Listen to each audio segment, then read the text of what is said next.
রবীন্দ্রনাথ ঠাকুরের ছোট গল্প মহামায়া। মহামায়া এবং রাজীবলোচন উভয়ে নদীর ধারে একটা ভাঙা মন্দিরে সাক্ষাৎ করিল।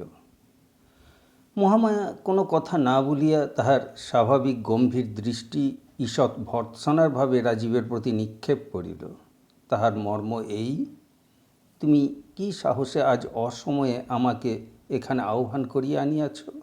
আমি এ পর্যন্ত তোমার সকল কথা শুনিয়া আসিতেছি বলিয়াই তোমার এত দূর স্পর্ধা বাড়িয়া উঠিয়াছে। রাজীব একে মহামায়াকে বরাবর ঈষৎ ভয় করিয়া চলে, তাহাতে এই দৃষ্টিপাতে তাহাকে ভারী বিচলিত করিয়া দিল। দুটা কথা গুছাইয়া বলিবে মনে করিয়াছিল, সে আশায় তৎক্ষণাৎ জলাঞ্জলি দিতে হইল।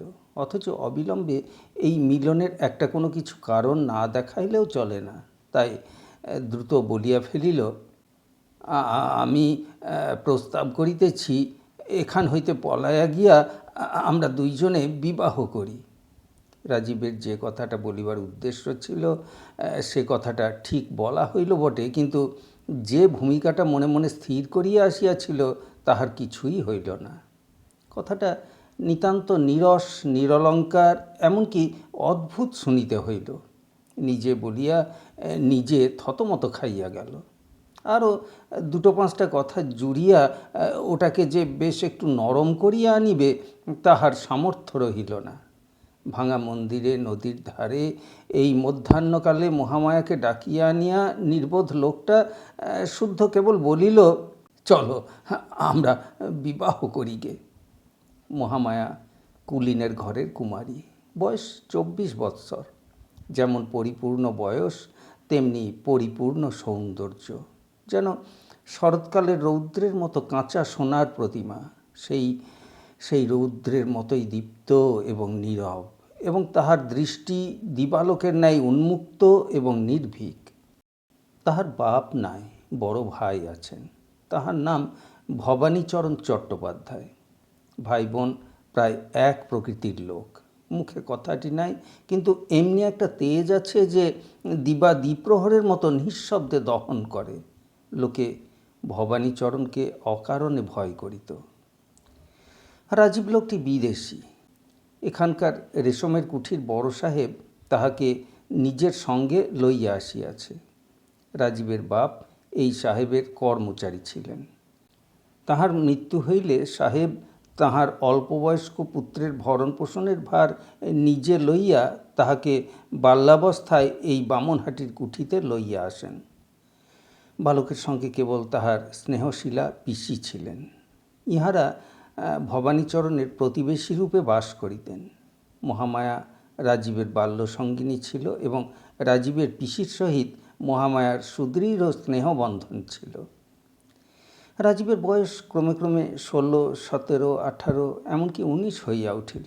তথাপি পিসির বিস্তর অনুরোধ সত্ত্বেও সে বিবাহ করিতে চায় না। সাহেব বাঙালির ছেলের এরূপ অসামান্য সুবুদ্ধির পরিচয় পাইয়া ভারী খুশি হইলেন। মনে করিলেন ছেলেটি তাহাকেই আপনার জীবনের আদর্শ স্থল করিয়াছে। সাহেব অবিবাহিত ছিলেন। ইতিমধ্যে পিসিরও মৃত্যু হইল। এদিকে সাধ্যাতীত ব্যয় ব্যতীত মহামায়ার জন্য অনুরূপ কুলসম্পন্ন পাত্র জোটে না। তাহারও কুমারী বয়স ক্রমে বাড়িতে লাগিল। পাঠকদিগকে বলা বাহুল্য যে পরিণয় বন্ধন যে দেবতার কার্য, তিনি যদিও এই নরনারী যুগলের প্রতি এযাবৎ বিশেষ অমনোযোগ প্রদর্শন করিয়া আসিতেছেন, কিন্তু প্রণয় বন্ধনের ভার যাহার প্রতি তিনি এতদিন সময় নষ্ট করেন নাই। বৃদ্ধ প্রজাপতি যখন ঢুলিতেছিলেন, যুবক কন্দর্প তখন সম্পূর্ণ সজাগ অবস্থায় ছিলেন। ভগবান কন্দর্পের প্রভাব ভিন্ন লোকের উপর ভিন্নভাবে প্রকাশিত হয়। রাজীব তাহার প্ররোচনায় দুটো চারটে মনের কথা বলিবার অবসর খুঁজিয়া বেড়ায়। মহামায়া তাহাকে সে অবসর দেয় না। তাহার নিস্তব্ধ গম্ভীর দৃষ্টি রাজীবের ব্যাকুল হৃদয়ে একটা ভীতির সঞ্চার করিয়া তোলে। আজ শতবার মাথার দিব্য দিয়া রাজীব মহামায়াকে এই ভাঙা মন্দিরে আনিতে কৃতকার্য হইয়াছে। তাই মনে করিয়াছিল যত কিছু বলিবার আছে আজ সব বলিয়া লইবে। তাহার পর হয় আমরণ সুখ, নয় আজীবন মৃত্যু। জীবনের এমন একটা সংকটের দিনে রাজীব কেবল কহিল, চলো তবে বিবাহ করা যাক, এবং তারপরে বিস্তৃত পাঠ ছাত্রের মতো থতমত খাইয়া চুপ করিয়া রহিল। রাজীব যে এরূপ প্রস্তাব করিবে মহামায়া যেন আশা করে নাই। অনেকক্ষণ তাই নীরব হইয়া রহিল। মধ্যাহ্নকালের অনেকগুলি অনির্দিষ্ট করুণ ধ্বনি আছে, সেইগুলি এই নিস্তব্ধতায় ফুটিয়া উঠিতে লাগিল। বাতাসে মন্দিরের অর্ধ সংলগ্ন ভাঙা কবাট একবার অত্যন্ত মৃদুমন্দ আর্তস্বর সহকারে ধীরে ধীরে খুলিতে এবং বন্ধ হইতে লাগিল। মন্দিরের গবাক্ষে বসিয়া পায়রা বকম বকম করিয়া ডাকে। বাহিরে শিমুল গাছের শাখায় বসিয়া কাঠঠোকরা একঘেয়ে ঠক ঠক শব্দ করে। শুষ্ক পত্ররাশির মধ্য দিয়া গিরগিটি সরসর শব্দে ছুটিয়া যায়। হঠাৎ একটা উষ্ণ বাতাস মাঠের দিক হইতে আসিয়া সমস্ত গাছের পাতার মধ্যে ঝরঝর করিয়া উঠে, এবং হঠাৎ নদীর জল জাগিয়া উঠিয়া ভাঙা ঘাটের সোপানের উপর ছলাৎ ছলাৎ করিয়া আঘাত করিতে থাকে। এই সমস্ত আকস্মিক অলস শব্দের মধ্যে বহুদূর তরুতল হইতে একটা রাখালের বাঁশিতে মেঠো সুর বাজিতেছে। রাজীব মহামায়ার মুখের দিকে চাহিতে সাহসী না হইয়া মন্দিরের ভিত্তির উপর ঠেস দিয়া দাঁড়াইয়া এক প্রকার শ্রান্ত স্বপ্নাবিষ্টের মতো নদীর দিকে চাহিয়া আছে। কিছুক্ষণ পরে মুখ ফিরাইয়া লইয়া রাজীব আর একবার ভিক্ষুকভাবে মহামায়ার মুখের দিকে চাহিল।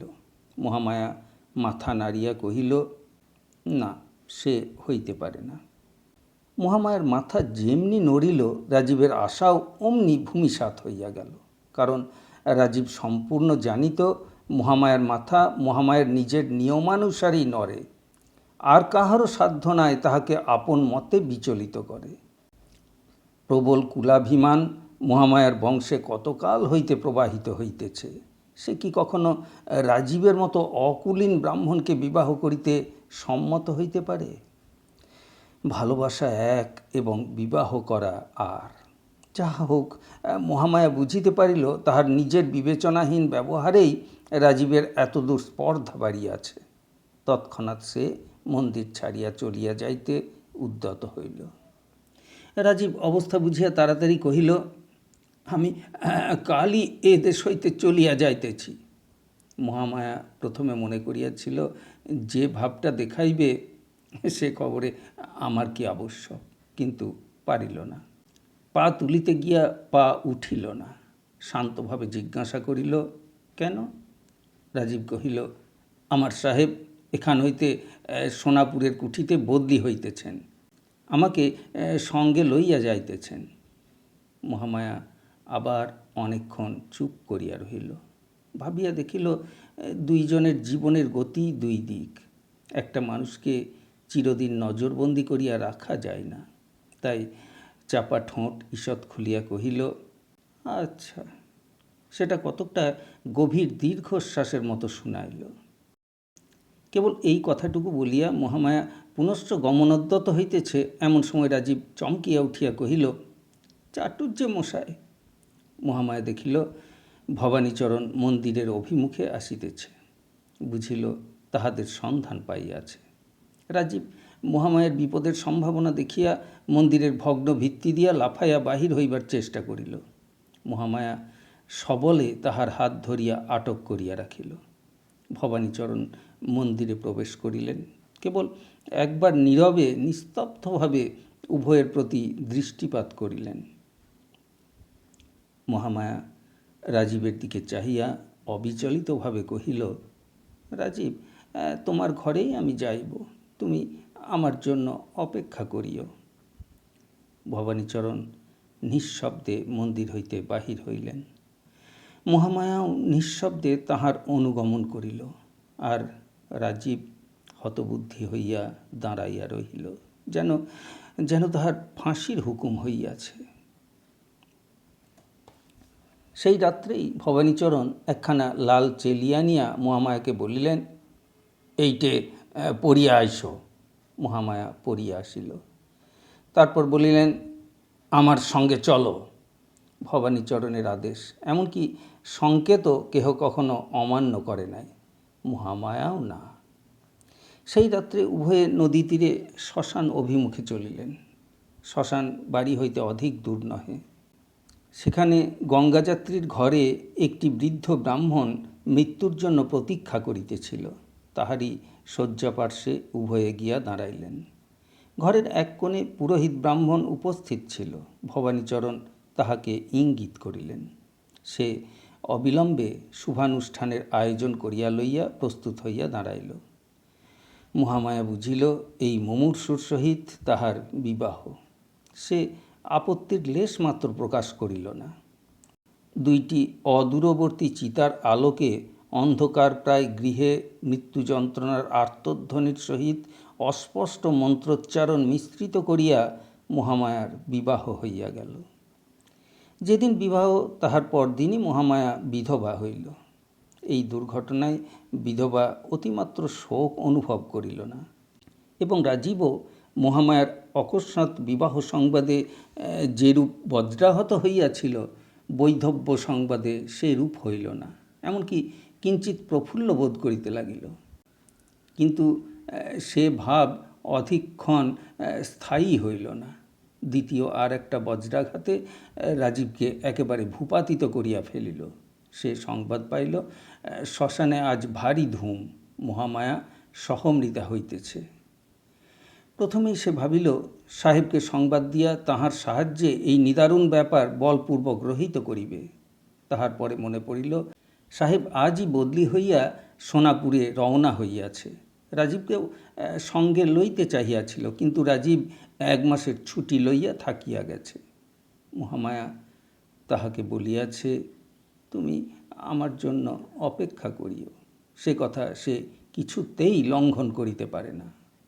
আপাতত 1 মাসের ছুটি লইয়াছে, আবশ্যক হইলে 2 মাস, ক্রমে 3 মাস, এবং অবশেষে সাহেবের কর্ম ছাড়িয়া দিয়া দ্বারে দ্বারে ভিক্ষা করিয়া খাইবে, তবু চিরজীবন অপেক্ষা করিতে ছাড়িবে না। রাজীব যখন পাগলের মতো ছুটিয়া হয় আত্মহত্যা নয় একটা কিছু করিবার উদ্যোগ করিতেছে, এমন সময় সন্ধ্যাকালে মুষলধারায় বৃষ্টির সহিত একটা প্রলয় ঝড় উপস্থিত হইল। এমনি ঝড় যে রাজীবের মনে হইল বাড়ি মাথার উপর ভাঙিয়া পড়িবে। যখন দেখিল বাহ্য প্রকৃতিতেও তাহার অন্তরের অনুরূপ একটা মহা বিপ্লব উপস্থিত হইয়াছে, তখন সে যেন কতকটা শান্ত হইল। তাহার মনে হইল সমস্ত প্রকৃতি তাহার হইয়া একটা কোনরূপ প্রতিবিধান করিতে আরম্ভ করিয়া দিয়াছে। সে নিজে যতটা শক্তি প্রয়োগ করিতে ইচ্ছা করিত মাত্র, কিন্তু পারিত না, প্রকৃতি আকাশ পাতাল জুড়িয়া ততটা শক্তি প্রয়োগ করিয়া কাজ করিতেছে। এমন সময় বাহির হইতে সবলে কে দ্বার ঠেলিল। রাজীব তাড়াতাড়ি খুলিয়া দিল। ঘরের মধ্যে আর্দ্র বস্ত্রে একটি স্ত্রীলোক প্রবেশ করিল। তাহার মাথায় সমস্ত মুখ ঢাকিয়া ঘোমটা। রাজীব তৎক্ষণাৎ চিনিতে পারিল সে মহামায়া। উচ্ছ্বসিত স্বরে জিজ্ঞাসা করিল, মহামায়া, তুমি চিতা হইতে উঠিয়া আসিয়াছ? মহামায়া কহিল, হ্যাঁ, আমি তোমার কাছে অঙ্গীকার করিয়াছিলাম তোমার ঘরে আসিব, সেই অঙ্গীকার পালন করিতে আসিয়াছি। কিন্তু রাজীব, আমি ঠিক সে আমি নাই। আমার সমস্ত পরিবর্তন হইয়া গিয়াছে। কেবল আমি মনে মনে সেই মহামায়া আছি। এখনো বলো, এখনো আমার চিতায় ফিরিয়া যাইতে পারিব? আর যদি প্রতিজ্ঞা করো কখনো আমার ঘোমটা খুলিবে না, আমার মুখ দেখিবে না, তবে আমি তোমার ঘরে থাকিতে পারি। মৃত্যুর হাত হইতে ফিরিয়া পাওয়াই যথেষ্ট, তখন আর সমস্তই তুচ্ছ জ্ঞান হয়। রাজীব তাড়াতাড়ি কহিল, তুমি যেমন ইচ্ছা তেমনি করিয়া থাকিও, আমাকে ছাড়িয়া গেলে আর আমি বাঁচিব না। মহামায়া কহিল, তবে এখনই চলো, তোমার সাহেব যেখানে বদলি হইয়াছে সেখানেই যায়। ঘরে যাহা কিছু ছিল সমস্ত ফেলিয়া রাজীব মহামায়াকে লইয়া সেই ঝড়ের মধ্যে বাহির হইল। এমনি ঝড় যে দাঁড়ানো কঠিন। ঝড়ের বেগে কঙ্কর উড়িয়া আসিয়া ছিটাগুলির মতো গায়ে বিঁধিতে লাগিল। মাথার উপরে গাছ ভাঙিয়া পড়িবার ভয়ে পথ ছাড়িয়া উভয়ে খোলা মাঠ দিয়া চলিতে লাগিল। বায়ুর বেগ পশ্চাৎ হইতে আঘাত করিল, যেন ঝড়ে লোকালয় হইতে দুইটা মানুষকে ছিন্ন করিয়া প্রলয়ের দিকে উড়াইয়া লইয়া চলিয়াছে। গল্পটা পাঠকেরা নিতান্ত অমূলক অথবা অলৌকিক মনে করিবেন না।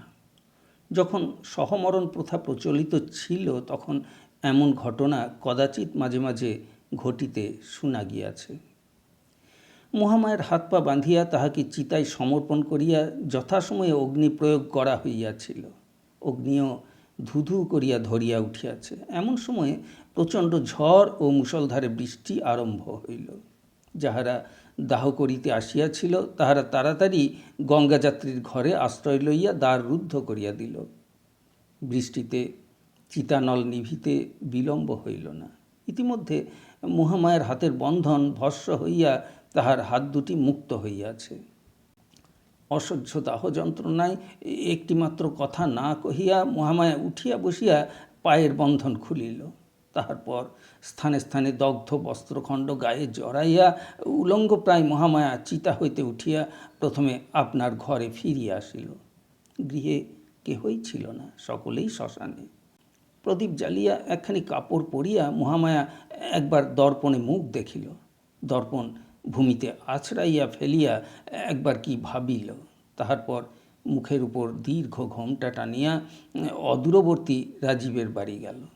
তাহার পর কি ঘটিল পাঠকের অগোচর নাই। মহামায়া এখন রাজীবের ঘরে, কিন্তু রাজীবের জীবনে সুখ নাই। অধিক নহে, উভয়ের মধ্যে কেবল একখানি মাত্র ঘোমটার ব্যবধান। কিন্তু সেই ঘোমটাটুকু মৃত্যুর ন্যায় চিরস্থায়ী, অথচ মৃত্যুর অপেক্ষা যন্ত্রণাদায়ক। কারণ নৈরাশ্যে মৃত্যুর বিচ্ছেদ বেদনাকে কালক্রমে অসার করিয়া ফেলে, কিন্তু সেই ঘোমটার বিচ্ছেদটুকুর মধ্যে একটি জীবন্ত আশা প্রতিদিন প্রতি মুহূর্তে পীড়িত হইতেছে। একে মহামায়ার চিরকালই একটা নিস্তব্ধ নীরব ভাব আছে, তাহাতে এই ঘোমটার ভিতরকার নিস্তব্ধতা দ্বিগুণ দুঃসহ বোধ হয়। সে যেন একটা মৃত্যুর মধ্যে আবৃত হইয়া বাস করিতেছে। এই নিস্তব্ধ মৃত্যু রাজীবের জীবনকে আলিঙ্গন করিয়া প্রতিদিন যেন বিশীর্ণ করিতে লাগিল। রাজীব পূর্বে যে মহামায়াকে জানিত তাহাকেও হারাইল, এবং তাহার সেই আশৈশব সুন্দর স্মৃতিকে যে আপনার সংসারে প্রতিষ্ঠিত করিয়া রাখিবে, এই ঘোমটাচ্ছন্ন মূর্তি চিরদিন পার্শ্বে থাকিয়া নীরবে তাহাতেও বাধা দিতে লাগিল। রাজীব ভাবিত, মানুষে মানুষে স্বভাবতই যথেষ্ট ব্যবধান আছে। বিশেষত মহামায়া পুরাণ বর্ণিত কর্ণের মতো সহজ কবচধারী। সে আপনার স্বভাবের চারিদিকে একটা আবরণ লইয়াই জন্মগ্রহণ করিয়াছে।